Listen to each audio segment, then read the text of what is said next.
আসসালামু আলাইকুম। এখানে ফালুদা তৈরি করার জন্য আমি ফল কেটে নিয়েছি। আঙ্গুর, বেদানা, আপেল। কালারফুল ফল হলে বেশি ভালো হয়।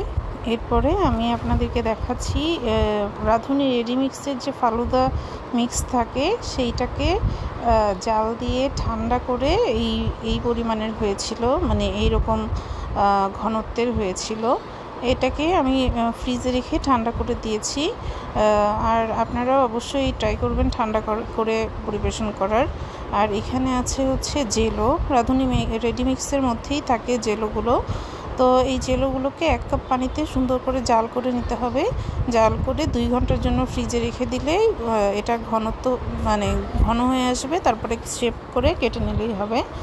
এইবার আমি পরিবেশন করে নিচ্ছি। প্রথমে একটা কাচের বাটিতে এই ফালুদাটাকে দিয়ে দিচ্ছি। সাগু, তারপরে নুডলস, দুধ, কাস্টার্ড পাউডার, এই সব কিছুর মিক্সড থাকে আসলে। তো এটাকে 1 লিটার দুধ দিয়ে জাল করে নিতে হয়। এরপরে আমি দিয়ে দিচ্ছি জেলোগুলোকে, এইভাবে ছড়িয়ে ছড়িয়ে দিচ্ছি। আসলে পরিবেশনটা নিজেদের উপরে ডিপেন্ড করে, কে কেমনভাবে খেতে পছন্দ করে। এই তো, এরপরে আমি দিয়ে দিব সবগুলো ফল একটু একটু করে। এখানে আমি কালো আঙুর নিয়েছিলাম, তারপরে বেদানা নিয়েছিলাম, আর সবুজ আঙুর নিয়েছিলাম। সাথে ছিল আপেল। কেউ কলা দিতে চাইলে কলা দিতে পারেন, কেউ চাইলে তরমুজও দিতে পারেন, যার যা ইচ্ছা। তো এরপরে সবগুলো ফলকে দিয়ে দেওয়ার পরে উপর দিয়ে আরও একটু ফালুদা দিয়ে দিচ্ছি। এরপরে এর মধ্যে দিয়ে দিব হচ্ছে আইসক্রিম। কেউ চাইলে আইসক্রিমের জায়গায় বরফ কুচিও ব্যবহার করতে পারেন। আইসক্রিমটা দিয়ে খেতে যারা পছন্দ করেন তারা আইসক্রিম দিবেন, যারা বরফ কুচি দিয়ে খেতে পছন্দ করেন তারা বরফ কুচি দিয়ে পরিবেশন করবেন।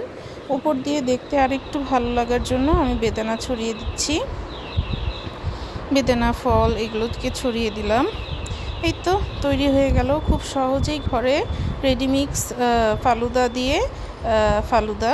তো এই দেখুন লাস্টে এরকম হয়েছিল। খেতেও কিন্তু অত্যন্ত সুস্বাদু ছিল। আপনারা অবশ্যই ঘরে ট্রাই করবেন। Thank you.